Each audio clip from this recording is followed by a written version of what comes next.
काय पेपर काय वाचायचा? नाश्ता कर. 12:30 वाजता नाश्ता, मग जेवणार कधी? सगळंच आपलं उशिरा. तू काय हा ट्रॅक सोडणारच नाहीयेस का रेश्मा? हा काय जल्दी उठो अभियान सुरू केलेस की काय? हे बघ कैवल्य, सॉरी. हा सॉरी, खूप बोलते ना मी तुला. पण काय आहे ना कैवल्य, निसर्गाचा नियम आहे. पक्षी सकाळी चिवचिवतात, फुलं सकाळी उमलतात, तसं माणसंही सकाळी उठतात. आणि बस. हे बघ कैवल्य, मी तुला काहीच बोलत नाही. हा, मी फक्त व्यक्त होते. बस आणि बस. बस कशाला? मला खूप काम आहेत. कामं होतील तुझी. भाजी तू केलीयस, पोळ्या आपण बाहेरून मागू. बस. बाहेरून? बाहेरून का मागवायच्यात पोळ्या? मी करते ना, 15 मिनिटं लागतील मला. आणि त्या दुकानात पोळ्या शिळ्या आणि तेलकट. बस.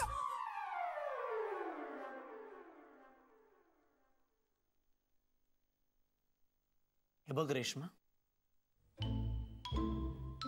शांत हो रेश्मा. शांत. शांत हो. स्माइल कर. स्माइल. स्माइल. सकाळची वेळ आहे ना. हा मस्त असं असं प्रसन्न राहिलं पाहिजे की नाही आपण? स्माइल कर. स्माइल.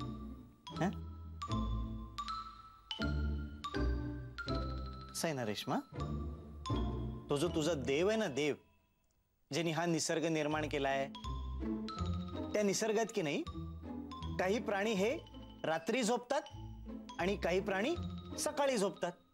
हा म्हणजे आता तू कधी गुबडाला किंवा वटवा गोळाला असं सकाळी हवेत उडताना बघितलंयस का? नाही की नाही? तू घुबडस का?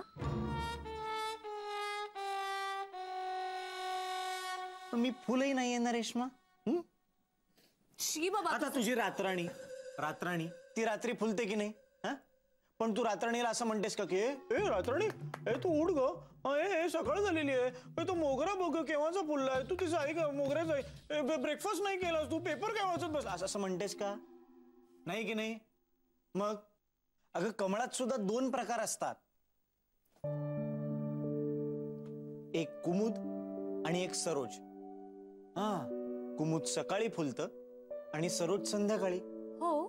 हा काही माणसांचं असंच आहे ना रेश्मा.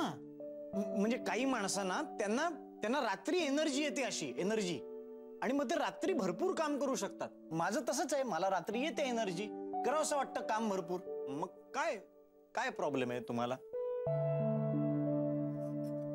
काही नाही, तुला ना सकाळी उठायचं नसतं म्हणून ही सगळी कारणं शोधत बसतोस, कळलं ना? आळशी कुठला.